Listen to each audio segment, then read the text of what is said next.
सभी को हरिओम। आरंभ करते हैं पाठ संख्या 44। पिछले पाठ में हम लग्न से लेकर 6 नंबर छठे भाव तक सूर्यदेव किस तरह का कार्य करते हैं मैंने आपको समझाने का प्रयास किया था।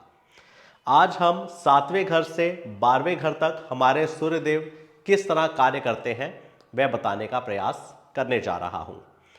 मेरे पास कुछ लोगों ने मेल पर प्रश्न भेजे हैं कि सूर्य 4 नंबर राशि में होगा या 5 नंबर राशि में होगा तो कैसा प्रभाव होगा। तो हम अभी इस प्रिडिक्शंस को आगे सीखेंगे जरूर, मगर अभी मैं आपको सूर्यदेव किस घर में कैसा प्रभाव रखते हैं मैं इसे समझाने का प्रयास कर रहा हूं, जबकि राशियों के अनुसार कैसा प्रभाव करते हैं उसको अभी नहीं बता रहा हूं। अब ये जो नंबर्स लिखे हुए हैं इन्हें आप घर मान लीजिए कि 7वें घर में सूर्य होगा तो किस तरह का कार्य करेगा। अगर ये मेष लगन की पत्रिका हो या मैं इसे काल पुरुष की पत्रिका मान लूं तो यहां पर 7 नंबर राशि है। 7 नंबर राशि में हमारे सूर्यदेव नीच के हो जाते हैं और 1 नंबर घर में उच्च के हो जाते हैं। बहुत सारे लोग इसी बात से डर जाते हैं कि मेरा सूर्य नीच का है या मेरा सूर्य उच्च का है। तो हमें उच्च और नीच से डरने की कोई जरूरत नहीं है, क्योंकि प्रिडिक्शन करते समय इनका रिजल्ट मैंने देखा है सिर्फ 3 से 4% रिजल्ट ही उच्च और नीच का आता है। इस तरह से हमें उच्च और नीच को बताकर बहुत ज़्यादा डरा दिया जाता है, उतना डरने की आवश्यकता नहीं है, क्योंकि पूरी प्रिडिक्शन करते समय मैंने उच्च और नीच के संबंध में सिर्फ 3 से 4% का ही अंतर देखा है। इससे ज़्यादा प्रभाव देखने को नहीं आता है। हम 7वें घर की चर्चा आरंभ करते हैं। अगर 7 नंबर घर में हमारे सूर्यदेव विराजमान हैं तो ऐसे पर्सन जो कि बहुत सेल्फ रिस्पेक्ट वाले होते हैं, अगर इनकी सेल्फ रिस्पेक्ट पे कोई भी अटैक करता है तो यह बहुत जल्दी गुस्से में आ जाते हैं और ज़्यादातर इनकी अपने पार्टनर के साथ एक दूसरे के अपमान करने की भावना आ जाती है जब इनके बीच में थोड़ी सी भी लड़ाई या फिर तनातनी हो जाती है तब। तो ये एक दूसरे का अपमान करने लग जाते हैं। तो ऐसे पर्सन को अपने ही पार्टनर से अपमान मिलने की संभावना रहती है। ऐसे पर्सन जो कि सेल्फ कॉन्शियस होते हैं, इनको अपनी पार्टनरशिप या फिर डेली वेजेस इस तरह की चीज़ों के लिए काफ़ी संघर्ष करना पड़ता है। सूर्य एक अलगावकारी प्लैनेट है, क्योंकि एक क्रूवल प्लैनेट है। इनके अंदर बहुत आग है और इन्हें एक क्रूवल प्लैनेट कहा गया है, जिस वजह से इन्हें अलगाव का भाव भी देखा जाता है। अगर सूर्यदेव पर कुछ बुरी दृष्टियों का प्रभाव पड़ जाए तो ऐसे लोगों की लाइफ, फैमिली लाइफ पर भी डिस्टर्बेंस देखने को मिलती है। अगर हमारे सूर्यदेव 8वें घर में विराजमान है तो सूर्यदेव जी को 8वें घर में जाने का दोष नहीं लगता है।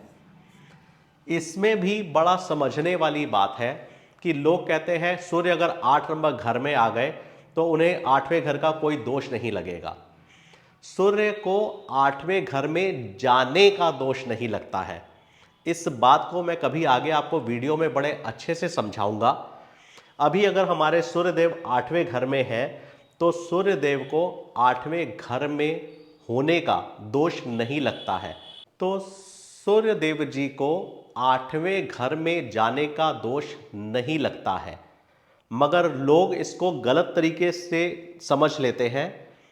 सूर्यदेव के कारतत्वों में कमी आती है। बाकी सूर्यदेव और चंद्रदेव के अलावा अन्य कोई ग्रह अगर 8वें घर में जाते हैं तो उन्हें घर में जाने का दोष भी लगता है और उनके कारतत्वों में भी कमी आती है। मगर सूर्यदेव और चंद्रदेव जिनके पास एकल स्वामित्व है और ये राजा और रानी है, इसलिए इन्हें 8वें घर में जाने का दोष नहीं लगता है, मगर इनके भी कारतत्वों में कमी आती है। अगर किसी के 8वें घर में सूर्यदेव विराजमान है तो ऐसे पर्सन्स को सरकारी कामों में अच्छी रिस्पेक्ट जल्दी नहीं मिल पाती है, या आप कहो कि उनके सरकारी काम अटक अटक के बनते हैं या अधिकारियों से मतभेद भी हो सकता है।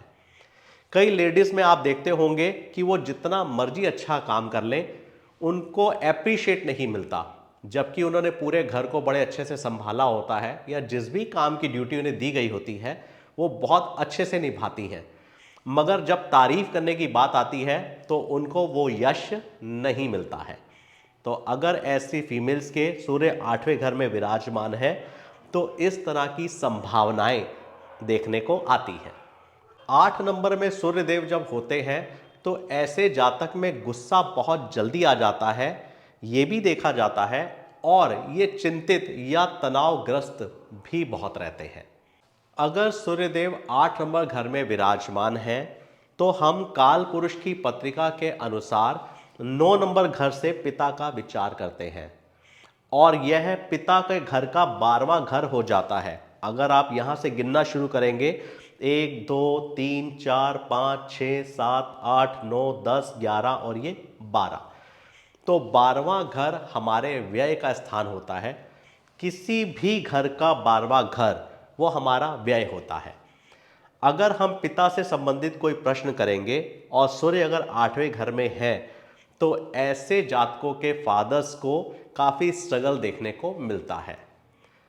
अगर हमारे सूर्यदेव 9 नंबर घर में विराजमान होते हैं तो यह धर्म का स्थान है, पिता का स्थान है, लंबी यात्राओं का स्थान है।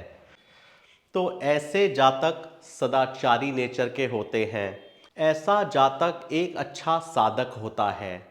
ऐसा जातक धर्म में विश्वास और आस्था रखने वाला होता है। ऐसे पर्सन्स जिनका कह सकते हैं कि जिनका नेचर बहुत अच्छा होता है और जो अध्यात्म से जुड़े होते हैं। ऐसे पर्सन्स का अपने पिता के साथ मनमुटाव होने की भी संभावना रहती है। ऐसा भी मैंने प्रेडिक्शंस में कई बार देखा है। अगर 9 नंबर घर में सूर्यदेव विराजमान है भाग्य स्थान में तो ऐसे पर्सन्स का अपने फादर के साथ तनाव देखने को मिलता है। कई बार उनके विचारों में मतभेद देखा जाता है। अगर हमारे सूर्यदेव 10 नंबर घर में विराजमान होते हैं तो 10th हाउस जहां पर हमारे सूर्यदेव दिग्बली हो जाते हैं। आपने उत्तरायण और दक्षिणायन सुना हुआ है। जब हमारे सूर्यदेव उत्तरायण हो जाते हैं तो हम मकर संक्रांति मनाते हैं। अब 10 नंबर राशि जिसे हम मकर राशि कहते हैं, जिसे हम कैप्रिकॉर्न कहते हैं, मकर राशि, मकर संक्रांति, जब सूर्यदेव 13 जनवरी को इस घर में प्रवेश करते हैं तो हम मकर संक्रांति मनाते हैं। अब कर्म के घर में जब सूर्यदेव विराजमान होते हैं तो इसे कुल दीपक का नाम भी दिया जाता है। अगर किसी के लग्न में 10 नंबर राशि में सूर्यदेव विराजमान है जिसके स्वामी हमारे शनिदेव होते हैं तो ऐसे पर्सन को कुल दीपक भी कहा जाता है। ऐसा जातक अपने जीवन में बहुत सफलता प्राप्त करता है और एक अच्छा नेतृत्व करता है। अगर आप राजनीति से जोड़े तो एक अच्छा राजनेता होता है। अब हर पर्सन तो राजनेता नहीं होता है, मगर जिस भी फील्ड में आप काम करते हो आप उस फील्ड के राजनेता जैसा आपका प्रभाव देखने को मिलता है। ऐसे पर्सन अपने साथ साथ अपने परिवार का या और अपने क्लोज रिलेशंस का, उन सब का व्यक्तित्व भी सुधारने का प्रयास रखते हैं। इनमें इतनी विल पावर देखी जाती है। ये पर्सन सेल्फ मेड होते हैं और जीवन में अच्छी दशाएं मिलने पर बहुत ऊंचाइयों को छूते हैं। अगर हमारे सूर्यदेव 11वें स्थान में विराजमान होते हैं, 11वें घर में कोई भी ग्रह अगर जाता है तो उसके कारतत्वों की वृद्धि हो जाती है। उसके जो भी कारतत्व होते हैं वो उनमें बढ़ोतरी कर लेता है और जैसा रिजल्ट देना होता है उससे बढ़कर देने लग जाता है। तो 11वें स्थान में जब सूर्यदेव विराजमान होते हैं तो ऐसा जातक अच्छा लाभ अर्जन करता है। उसका कंसंट्रेट पैसा कमाने में बहुत अच्छा रहता है। ऐसे जातक अच्छा नाम भी कमाते हैं, अच्छा लाभ भी कमाते हैं। पर ऐसे पर्सन्स का अपने मित्रों के साथ थोड़ा सा तनाव या अलगावपन देखने को मिलता है। ऐसे जातक थोड़ा कम बोलने वाले होते हैं या फिर आप कहें कि मितव्ययी होते हैं और ये अपनी इच्छाओं की पूर्ति जरूर कर पाते हैं। ऐसा खासकर अगर 11वें घर में सूर्यदेव विराजमान हो तो उनकी इच्छा पूर्ति जरूर होती है शुभ दशाएं आने पर। अगर हमारे सूर्यदेव 12वें घर में विराजमान हो जाते हैं तो ऐसे पर्सन्स को आंखों की रोशनी से संबंधित समस्या देखने को आ सकती है। ऐसे पर्सन्स को नींद कम आने की भी परेशानी देखने को आती है और ये शयन कक्ष का स्थान होता है जिसे हम बेडरूम से भी रिलेट करते हैं। ऐसे लोगों की अपने बेडरूम में अपने पार्टनर के साथ कम बनती है। कई बार उनके बीच में शयन कक्ष के समय पर मतभेद देखने को मिलता है, जिसे हम कह सकते हैं कि शयन में तालमेल ना बैठना। मगर 12th हाउस से हम विदेश को भी देखते हैं तो ऐसे पर्सन्स विदेश यात्रा भी कर सकते हैं, यह भी देखा जाता है। अब ऐसे लोगों को मैंने देखा है कि उनको अपनी संतान से थोड़ा अलगाव देखने को मिलता है। अलगाव का मेरा मतलब है कि सपोज दैट आपकी संतान विदेश पढ़ाई करने को चली जाए, आपकी संतान आपके घर, आपकी जन्मभूमि या आप जहां रहते हैं वहां से दूर जाकर शिक्षा प्राप्त करे, तो ऐसे पर्सन्स का सूर्य जिनका 12th हाउस में होता है उन्हें अपनी संतान के साथ थोड़ा सा अलगाव देखने को मिलता है। इस तरह आज मैंने आपको कुंडली में 12 भावों में सूर्यदेव क्या क्या प्रभाव रखते हैं इस चीज की जानकारी देने का प्रयास किया है। धीरे धीरे हम जब 9 के 9 ग्रहों को हम जान लेंगे तो फिर हम प्रिडिक्शन करने पे आएंगे। तो जब हम प्रिडिक्शन करेंगे तो मैं एक एक राशि पर कैसा ग्रह कैसा प्रभाव दिखाएगा, उनकी युति के साथ क्या प्रभाव होगा, उनकी दृष्टियों के साथ कैसा प्रभाव आएगा, हम ये सीखेंगे। क्योंकि अभी मैंने आपको दृष्टियों की जानकारी नहीं दे रहा हूं, एक आध एग्जाम्पल मैंने आपको जरूर दिया है, मगर हम एक एक दृष्टि के साथ भी ग्रह को समझेंगे तो आपकी प्रिडिक्शंस और क्लियर होकर दिखाई देगी, ऐसा मेरा विश्वास है।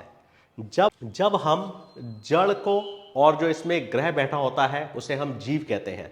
मैंने आपको बताया था हमें रूट्स को नहीं भूलना है।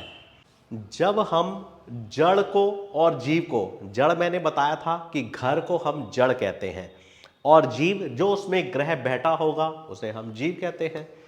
तो जब हम जड़ को, जीव को, उसको देखने वाले ग्रहों को, जिसे हम कहते हैं कि दृष्टि किसकी पड़ रही है, उसमें नक्षत्र स्वामी या नक्षत्र लॉर्ड कौन है, इन सब चीज़ों को रिलेट करके जब हम प्रिडिक्शन करेंगे तो मुझे पूर्ण विश्वास है कि आपकी प्रिडिक्शंस बहुत बेहतर होगी।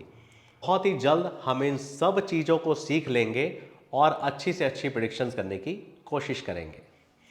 आप सभी पर भगवान शिव शंभू जी की कृपा सदा बनी रहे। सभी को हरि ओम।